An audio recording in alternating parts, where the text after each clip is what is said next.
ಲಂಬಾಪುರದಲ್ಲಿ ಅಕ್ರಮ ಸಾರಾಯಿ ಮಾರಾಟ ಮತ್ತು ಓಸಿ ದಂಧೆ ಅವ್ಯಾಹತವಾಗಿ ನಡೆಯುತ್ತಿದ್ದು, ಬಸ್ ನಿಲ್ದಾಣದಲ್ಲಿ ಪ್ರಯಾಣಿಕರು ಕುಳಿತುಕೊಳ್ಳಲಾಗದಂತಹ ಸ್ಥಿತಿ ನಿರ್ಮಾಣವಾಗಿದೆ. ಇಲ್ಲಿನ ಹೊಳೆಯ ಸುತ್ತಮುತ್ತಲಿನ ಪರಿಸರದಲ್ಲಿ ಮಾರಕ ವಾತಾವರಣವನ್ನು ಕುಡುಕರು ಸೃಷ್ಟಿ ಮಾಡುತ್ತಿದ್ದಾರೆ.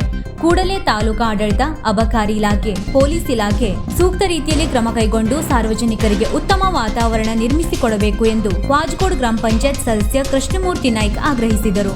ಅವರು ಸಿದ್ದಾಪುರ ತಾಲೂಕಿನ ವಾಜಗೋಡು ಗ್ರಾಮ ಪಂಚಾಯತ್ ಸಭಾಭವನದಲ್ಲಿ ಸುದ್ದಿಗೋಷ್ಠಿ ನಡೆಸಿ ಮಾತನಾಡಿದರು. ಈ ಹಿಂದೆ 112 ವಾಹನವನ್ನು ಕರೆಯಿಸಿ ಅವರ ಎದುರೇ ಇಲ್ಲಿನ ಬಸ್ ನಿಲ್ದಾಣ ಸ್ವಚ್ಛಗೊಳಿಸಿದ್ದೆವು. ಆದರೆ ಮುಂದೆ ಯಾವುದೇ ಕ್ರಮ ಆಗಲಿಲ್ಲ. ಈಗಲೂ ಸಹ ಕ್ರಮವಾಗದಿದ್ದರೆ ನಾವು ಪಂಚಾಯತ್ ವತಿಯಿಂದ ಗೃಹ ಸಚಿವರು, ಮುಖ್ಯಮಂತ್ರಿಗಳಿಗೆ ಹಾಗೂ ಅಬಕಾರಿ ಸಚಿವರಿಗೆ ಮನವಿಯನ್ನು ಸಲ್ಲಿಸುತ್ತೇವೆ ಎಂದರು. ಸುದ್ದಿಗೋಷ್ಠಿಯಲ್ಲಿ ಪಂಚಾಯತ್ ಅಧ್ಯಕ್ಷರು, ಉಪಾಧ್ಯಕ್ಷರು, ಸದಸ್ಯರು ಹಾಗೂ ಪಿಡಿಒ ಉಪಸ್ಥಿತರಿದ್ದರು. ಸರಾಯಿ ಮಾರಾಟ ಇದೆ. ಮತ್ತೆ ಬಸ್ ನಿಲ್ದಾಣ ಒಳಗಡೆ ಸಾಕಷ್ಟು ಶಾಲಾ ಮಕ್ಕಳು ಬೆಳಗ್ಗೆ ಸಂಜೆ ಸುಮಾರು 50ಕ್ಕೂ ಹೆಚ್ಚು ಕನ್ನಡ ಮತ್ತು ಹೈಸ್ಕೂಲ್ ಮಕ್ಕಳು ಕುಳಿತುಕೊಳ್ಳುವಂಥ ಸ್ಥಳದಲ್ಲಿ ಎಣ್ಣೆಯನ್ನು ಕುಡಿದು ಆ ಪ್ರದೇಶವನ್ನು ಸಾರ್ವಜನಿಕರು ಕೂತ್ಕೊಳ್ಳಲಿಕ್ಕೆ ಆಗದೇ ಇರೋಂಥ ಪರಿಸ್ಥಿತಿನ ಅಲ್ಲಿ ಮಾಡ್ತಾ ಇದ್ದಾರೆ. ಹಾಗಾಗಿ ನಾವು ಹಿಂದೂ ಸಹ 112 ಗಾಡಿಯನ್ನೇ, ಪೊಲೀಸ್ ಇಲಾಖೆಯ ಗಾಡಿಯನ್ನೇ ಇಲ್ಲಿಗೆ ಕರೆಸಿ ಅವ್ರ ಮುಂದೆ ಕ್ಲೀನ್ ಮಾಡಿಸಾಗಿತ್ತು ಬಸ್ ನಿಲ್ದಾಣವನ್ನು. ಅದಾದ ನಂತರ ಸ್ವಲ್ಪ ದಿನ ಮಾತ್ರ ಆ ಸ್ಥಳ ಸ್ವಚ್ಛವಾಗಿತ್ತು.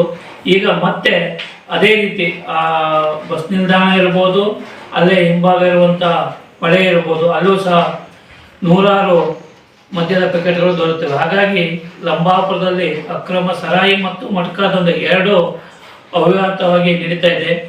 ಹಾಗಾಗಿ ಸರ್ಕಾರ ಮತ್ತು ತಾಲೂಕು ಆಡಳಿತ ಅದರ ಬಗ್ಗೆ ಸೂಕ್ತ ಕ್ರಮ ಕೈಗೊಂಡು ನಮ್ಮ ಪಂಚಾಯತ್ ವ್ಯಾಪ್ತಿಯಲ್ಲಿ ಮಕ್ಕಳು ಹಾಗೂ ಮಹಿಳೆಯರು ಅತ್ಯಂತ ನೆಮ್ಮದಿಯಿಂದ ಬದುಕುವಂಥ ಅವಕಾಶವನ್ನು ಕಲ್ಪಿಸಿಕೊಡ್ಬೇಕು ಹೇಳಿ ನಾವು ತಾಲೂಕು ಆಡಳಿತವನ್ನು ಆಗ್ರಹಿಸ್ತೇವೆ.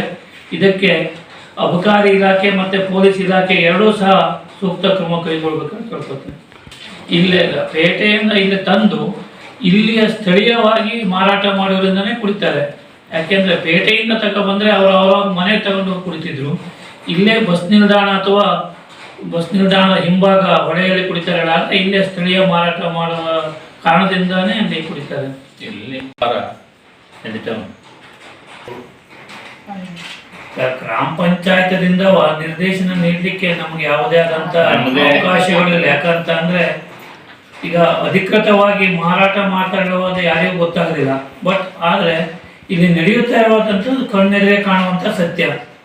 ನಮಗೆ ಸೂಕ್ತವಾದ ದಾಖಲೆಗಳು ಅಂತ ಅಂದರೆ ಅಲ್ಲಿ ಹೊಳೆಯ ಪಕ್ಕದಲ್ಲಿ ಬಸ್ ಸ್ಟ್ಯಾಂಡಲ್ಲಿರುವ ಖಾಲಿ ಪ್ಯಾಕೆಟೇ ತೋರಿಸ್ಬೋದು, ಬಿಟ್ಟರೆ ಮಾರಾಟ ಮಾಡುವ ಸಂದರ್ಭ ತೋರಿಸೋದು ಸ್ವಲ್ಪ ಕಷ್ಟ. ಸಹ 112 ಅಥವಾ ಪೊಲೀಸ್ ಇಲಾಖೆಗೆ ನಮ್ಮ ಗ್ರಾಮ ಸಭೆಯಲ್ಲಿ ಸಾಕಷ್ಟು ಸಮಯದಲ್ಲಿ ಈ ಸರಾಯಿ ವಿಚಾರವನ್ನು ಇಲಾಖೆಯ ಗಮನಕ್ಕೆ ತಂದಿದೆ. ಮುಂದೆ ಮುಖ್ಯಮಂತ್ರಿಗಳಿಗೆ, ಗೃಹ ಸಚಿವರು ಎಲ್ಲರಿಗೂ ಸಹ ನಮ್ಮ ಪಂಚಾಯತದಿಂದ ನಾವು ಲೆಟರನ್ನು ಕಳಿಸ್ತಾ ಇದ್ದೇವೆ. ಅವರು ಬಂದು ಎಲ್ಲ ಅಲ್ಲಿ ಇರುವಂಥ ಸ್ಥಳೀಯ ಕಿರಾಣಿ ಅಂಗಡಿಗಳಲ್ಲೇ ವಾರ್ನ್ ಮಾಡಿ ಹೋಗಿದ್ದಾರೆ. ಅದು ಒಂದೇ ದಿವಸಕ್ಕೆ ಸೀಮಿತ ಅಷ್ಟೇ, ಬಿಟ್ಟರೆ ಅದರಿಂದ ಏನು ಪ್ರಯೋಜನ ಬಂದ ಹಾಗಿಲ್ಲ. ವೀಕ್ಷಕ ಮಹಾಪ್ರಭುಗಳೇ, ನಮ್ಮ ಚಾನಲ್ ಅನ್ನು ಸಬ್ಸ್ಕ್ರೈಬ್ ಮಾಡಿ, ಶೇರ್ ಮಾಡಿ, ಪ್ರೋತ್ಸಾಹಿಸಿ.